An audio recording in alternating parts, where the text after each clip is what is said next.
직업윤리랑 기술능력 두 가지 남았네요. 네, 오늘 이론은 마지막 시간이긴 한데요. 끝까지 참석해 주셔서 감사를 드립니다. 둘 중에 혹시 어떤 거 먼저 할까요? 직업윤리랑 기술능력이랑. 기술 먼저 할까요? 기술 먼저 하도록 하겠습니다.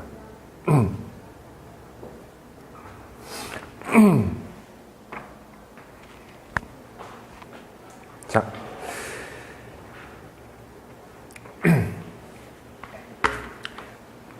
채택되는 빈도가 낮아서 마지막 날 기술 능력을 제가 집어넣어 놓긴 했는데, 사실 3개 영역을 보는 기관도 있고 5개 보는 데도 있고 7개 보는 데도 있고 있잖아요. 그러면 3개 영역은 의사소통이랑 수리랑 문제 해결 능력을 필수로 본다 그러면 5개 영역이나 7개 영역을 선택할 때 필수적으로 자원관리는 아마 들어갈 거고요. 그 다음에 이제 제일 퍼센테이지가 높은 게 조직이해가 들어갈 가능성이 가장 높긴 한데, 조직이해 이외에 이제 다른 걸 택한다 그러면 정보 능력이나 기술 능력이 들어가기도 해요. 그래서 출제 빈도가 낮다라고 얘기하긴 하지만 택할 때는 그래도 택해져서 들어갈 수 있는 요소이기 때문에 우리가 두 번째 시간에 할 직업윤리보다는 조금 더 중요도를 갖고 있다라고 생각하시면 됩니다. 그리고 정보 능력하고 같이 좀 묶여갈 수 있는 부분이다라고 보시면 되고요. 그래서 오늘은 기술 능력부터 조금 시작하도록 할게요. 자, 기술 능력의 의미라고 나와 있네요. 기술 능력의 의미는 직업에 종사하기 위해 모든 사람이 필요로 하는 능력을 의미한대요. 자, 모든 사람이 필요로 하는 거예요. 누군가에게 특정 지어져서, 그러니까 그 기술자에게만 한정돼서 있는 게 아니라 모든 직업인이라면 다 필요로 하는 능력을 기술 능력이다라고 의미합니다.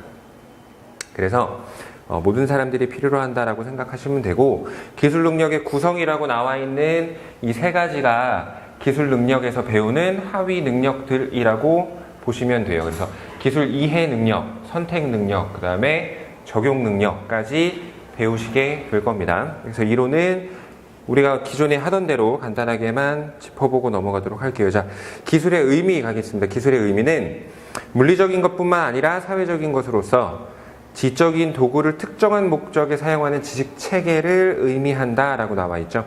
그 다음에 주위 환경에 대한 통제를 확대시키는 데 필요한 지식의 적용을 의미한다. 그러니까 그러니까 인간이 환경을 통제하기 위한 수단으로 쓰는 지식을 이야기하는 거예요. 그 다음에 원료, 생산 공정, 생산 방법, 자본재 등에 관한 지식의 집합체를 의미한다 라고 나와 있네요. 그래서 경제 활동에서 생산과 관련된 지식도 기술이 될 수 있다라는 거겠죠. 그래서 환경을 컨트롤하는 것 또는 경제 활동에서 나타나는 기술들, 지식들, 그런 것들이 다 종합적으로 기술의 의미에 들어간다라고 보시면 됩니다. 자, 밑에 나와 있는 기술의 분류에 노하우하고 노하이라는 게 나와 있는데, 요거는 차이점을 조금 구별해서 알아두실 필요는 있으실 것 같아요. 그래서 요거는 좀 체크하고 넘어가도록 할게요. 기술의 분류에 노하우하고 노와이라고 되어 있는데, 자, 노하우라고 하는 건 거기 써져 있듯이 특허권을 수반하지 않고 경험적이고 반복적인 행위에 의해 습득된다라고 써 있고요. 노하이는 어떤 기술이 성립하고 적용하는가에 관한 원리적 측면이 강하고 과학적인 탐구에 의해 습득된다라고 나와 있죠. 그러니까 결국에 노하우는 누구나 다 가질 수 있어요. 그러니까 경험적이고 반복적인 행위에 의해 습득되기 때문에 체화된 기술이라고 말할 수 있겠죠? 네, 그래서 체화된 기술이다라고 생각하시면 되고, 이러한 성격을 가진 지식들을 보통 우리가 뭐라고 부르냐면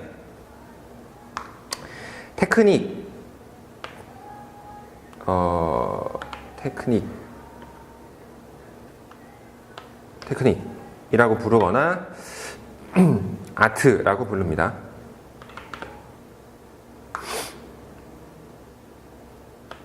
네.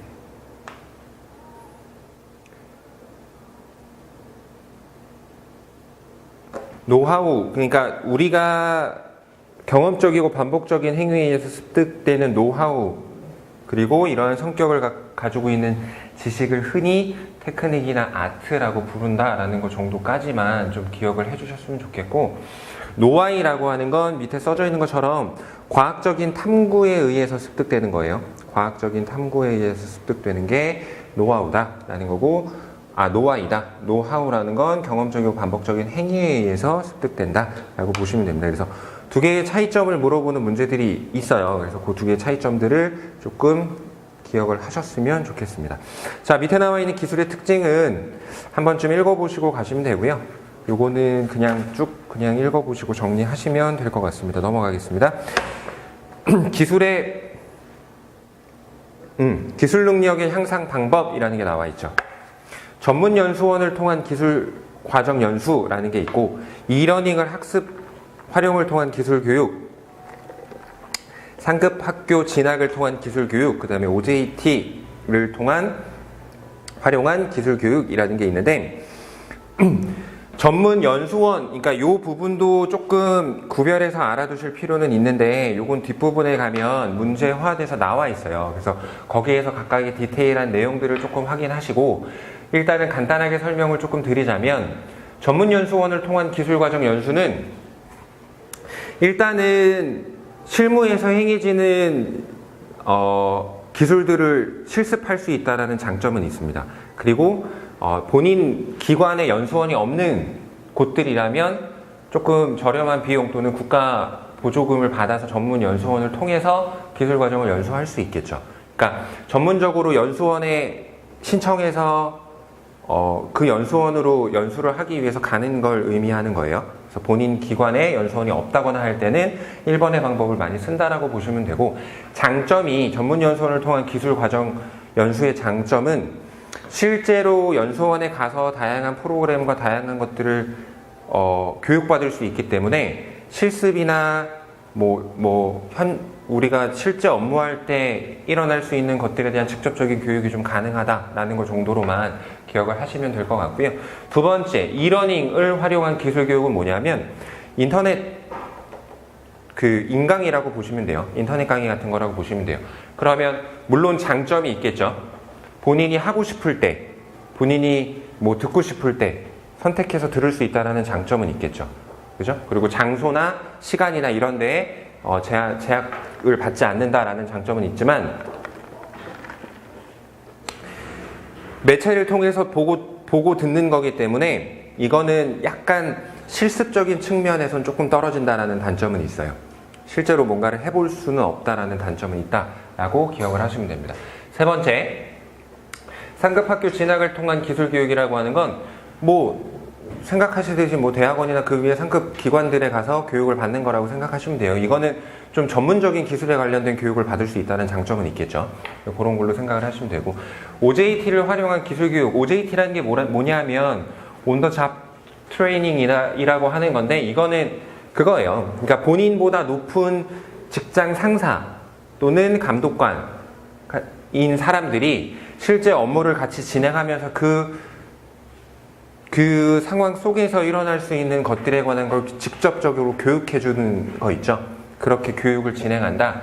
그래서 피교육자인 종업원이 직무에 종사하면서 받게 되는 교육훈련 방법이라고 생각하시면 됩니다. 그래서 OJT라는 게 이런 교육 방법이다라는 것 정도로만 이해를 하시고, 이 내용에 관한 설명들에 관한 게 뒤에 문제화되어 있으니까 그때 조금 더 세분화해서 이게 어떤 기술 교육이다라는 걸 좀 가려보도록 할게요. 대신에 요런 것들이 있다. 향상 방법에 요런 방법들이 있다라는 것 정도로만 기억을 하시면 될 것 같습니다. 자, 두 번째로 기술 능력이 뛰어난 사람의 특징. 자, 요것도 알고 계셔야 되는 내용이에요.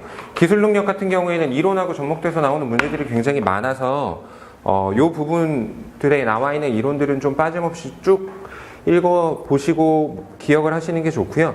기술 능력이 뛰어난 사람의 특징 6가지 나와 있는데, 결국에 기술 능력이 뛰어나다라는 건 일을 잘한다는 뜻이겠죠. 업무에 대한 처리를 잘한다는 뜻일 거기 때문에 1번부터 6번까지 쭉 보시면 1번의 실질적 해결을 필요로 하는 문제를 인식한다.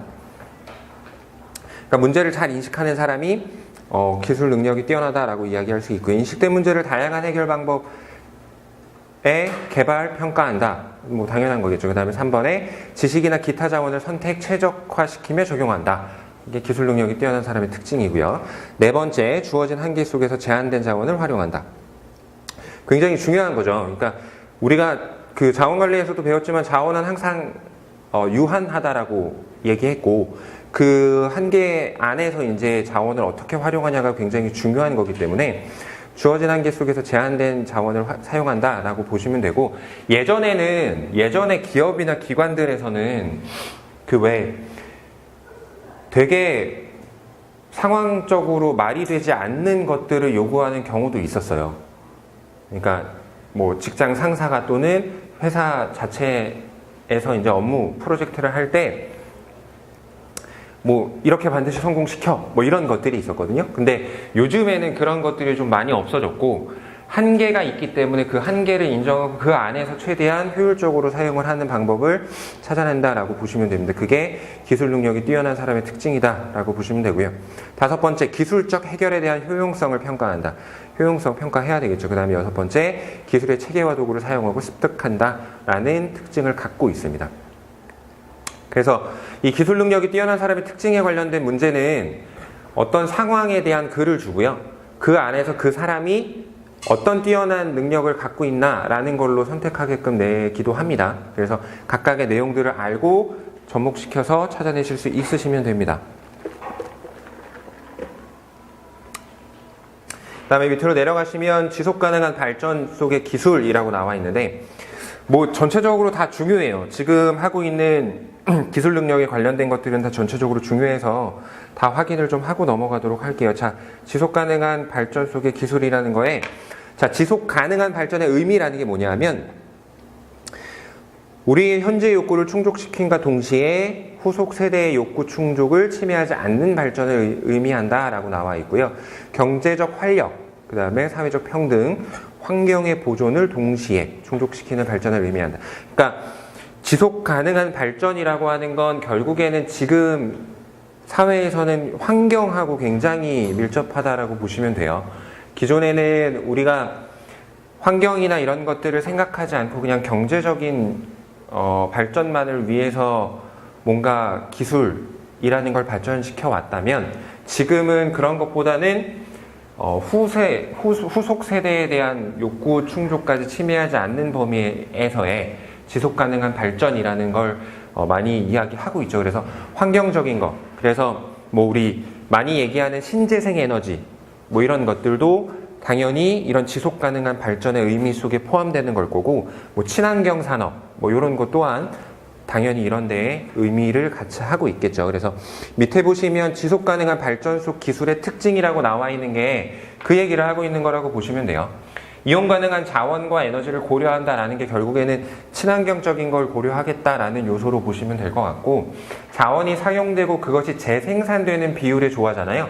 그러니까 이거는 신재생 에너지 이쪽 분야에 관련된 특징들을 이야기하고 있겠죠. 그리고 자원의 질을 생각하고 생산적인 방식으로 사용되도록 주의를 기울인다. 결국에는